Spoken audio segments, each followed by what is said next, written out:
მოგესალმებით. დღევანდელი ჩვენი ეპიზოდის მთავარი თემა ისევ არის პოსტსამშობიარო დეპრესია. ოღონდ ამჟამად ჩვეული სივრციდან გამოვედი და ვარ ბეთლემის ეკლესიის ეზოში, რომელიც ძალიან მიყვარს. ამ ადგილას მაშინ მოვდივარ, როცა მავიწყდება როგორი ლამაზია ჩემი ქალაქი და მხოლოდ მსტრესავს და ამოდივარ რომ გავიხსენო როგორი ლამაზია. ამიტომ ეხლა ვარ ამ საყვარელი ფისოების გარემოცვაში, რომლებიც ცოტა ხელს მიშლიან, მაგრამ that's okay.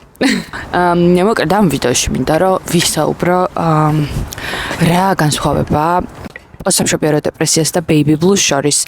ვეცადე რომ ქართულად მომეწია ინფორმაცია თითოეულზე. პოსტსამშობიარო დეპრესიას ნამდვილად არის ინფორმაცია ქართულ წყაროებში, მაგრამ არ არის baby blues-ზე და ხშირად ერევათ ხოლმე. ამიტომ დავიწყოთ. Baby blues არის მდგომარეობა, რომელიც იწყება მშობიარობიდან პირველ დღეებში და გრძელდება მაქსიმუმ 2-დან 1 თვემდე, 2 კვირიდან 1 თვემდე მშობიარობიდან. გაცილებით უფრო მარტივია შეგრძნებების მხრივ და ჩვეულებრივ 1 თვის თვენახევრის თავზე გადის ხოლმე. ეს baby blues. რაც შეეხება პოსტსამშობიარო დეპრესიას, პოსტსამშობიარო დეპრესია იწყება კი მშობიარობიდან, ცოტა ხანში, შეიძლება 2 კვირა იყოს, 1 თვე იყოს და გრძელდება 6 თვემდე, შეიძლება 1 წელიც კი გაგრძელდეს და ზოგ შემთხვევაში წელიწად-ნახევარიც კი გრძელდება. და ხშირ შემთხვევაში შეგრძნებების მხრივ და სირთულეების მხრივ გაცილებით უფრო რთულია და გაცილებით უფრო მძიმეა ხოლმე.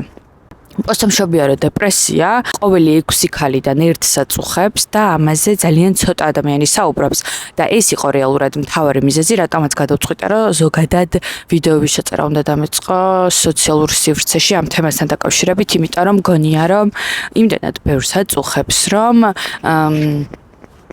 იმის მეოთხესაც არ ვსაუბრობთ, რამდენადაც მოკლედ გვაწუხებს ეს და ბავშვის ყოლის შემდეგ ზოგადად დეპრესიასთან ერთად ცხოვრება გაცილებით უფრო რთულია, იმიტომ რომ ბავშვის სახით გვემატება ძალიან დიდი პასუხისმგებლობა, რომელსაც სჭირდება ყურადღება, სითბო და ჩვენ რო დეიდებს გვჭირდება, რომ ეს ყველაფერი ჩვენი შვილის განვითარების ეტაპები და ყოველი ნაბიჯი განვითარების დაზრდის რასაც გადის, არ დაგვავიწყდეს და ხშირ შემთხვევაში ისე ვართ მოცული ამ რაღაცა ბნელი ფერებით პოსტსამშობიარო პერიოდში, რომ აი ეს მნიშვნელოვანი ეტაპები გამოგვრჩება ხოლმე და მე არ გვახსოვს.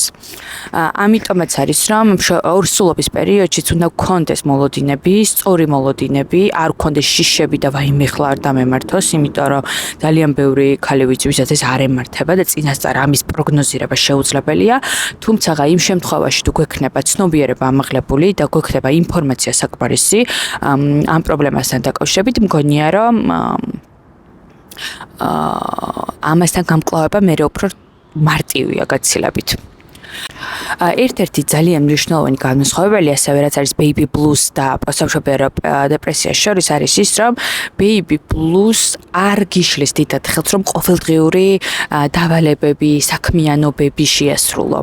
ანუ იმდენად არ არის, ასე ვთქვათ, რთული და იმდენად ისეთი ნაკლებად ამაზიანებელია, ასე ვთქვათ, რომ ყოველდღიურ საქმიანობებში და თუნდაც ეს ბავშვის მოვლაში და სახლის საქმეში და მუშაობაში ხელს არ გიშლის.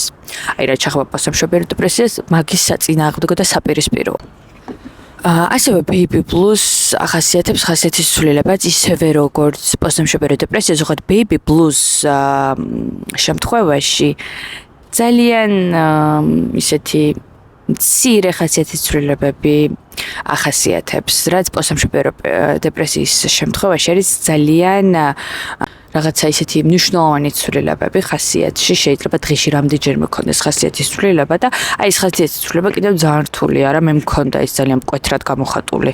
ზოგადად მშობიარობამდეც ყოველთვის ვიყავი ეს ცვალებადი ხასიათით, რაც ადრე თითქოს ჩემი ხასიათის თვისება მეკონა და ამ დროს პრობლემაა ეს, რასაც რეალურად მენტალური ჯანმრთელობის პრობლემასთან ასოცირდება და ამას ყოველთვის უნდა ყურადღება და მაშინ როცა baby blues რამდენიმე კვირაში გადის თავისით და არც რაიმე მედიკამენტების მკურნალობას და არც თერაპიას არ საჭიროებს, პოსტსამშობიარო დეპრესია ხშირ შემთხვევაში გადადის ხოლმე, ანუ იმდენად რთულდება, რომ ყოველთვის მედიკამენტოზური მკურნალობა არ არის, რა თქმა უნდა, საჭირო, ყველა ინდივიდუალურია, მაგრამ პროფესიონალის ჩარევა ხშირ შემთხვევაში ძალიან მნიშვნელოვანია ხოლმე და კიდევ ეს არის ერთ-ერთი მნიშვნელოვანი ფაქტორი, რატომაც უნდა ვსაუბრობდეთ ამ თემაზე, რომ სწორად მივხვდეთ რა პრობლემა გვაქვს და სდროულად მივიდეთ პროფესიონალთან, იმიტომ რომ როგორც თავის ტკივილის, თავის მუდმივი ტკივილის, მუცლის ტკივილის და კუნთის ტკივილის დროს შეიძლება დაგჭირდეს ექიმი სიტყვაზე ხო და მივიდეთ და ნორმალურად ჩავთვალოთ ის რომ აი ეს რაღაც კონკრეტული რაღაც მტკივა და მოდი გადავიმოთ მივიდე ექიმთან, აი ეს კულტურა უნდა ჩამოვაყალიბოთ ჩვენ საზოგადოებაში, მივიდეთ ფსიქოთერაპევტზე, მივიდეთ თუ საჭიროა ფსიქიატრთან და დავიწყოთ დროული მკურნალობა. იმიტომ რომ დროული მკურნალობა ხშირ შემთხვევაში ანახევრებს იმ სირთულეებს, რაც რეალურად მოსდევს პოსტსამშობიარო დეპრესიას და ნებისმიერ მენტალური ჯანმრთელობის პრობლემას. ჩემ შემთხვევაში მე ვიტყვი რომ baby blues-ით მქონდა და პოსტსამშობიარო დეპრესიაც ორივე მქონდა დაახლოებით მშობიარობიდან 2-3 დღეში როცა გამომწერეს მაშინ და მეწყო ეს რაღაც ხასიათის ცვლილებები ისე მძიმედ არა უფრო დაღლილობის გამოუძინებლობის ბრალი იყო, იმიტომ რომ 3 დღის განმავლობაში 3 საათი მეძინა და ესეც იყო და უცებ ჰორმონალური ცვლილებები მომენტალური რაც ხდება მშობიარობის მერე ბუნებრივია, ეს ყველასთან ასეა და განსაკუთრებული არაფერი არ ყოფილა. ხო, ეს იყო, ეს დამეწყო, მაგრამ ისე ლაითად. აი, ერთი თვის თავზე უკვე უფრო ძალიან მძიმედ მქონდა რა. და მნიშვნელოვანია რომ განვასხვაოთ და მეფიქრება წინასთან შედარებით და მაგრამ ვფიქრობ რომ მნიშვნელოვანი და მინდა რომ ამაზე ვისაუბროთ.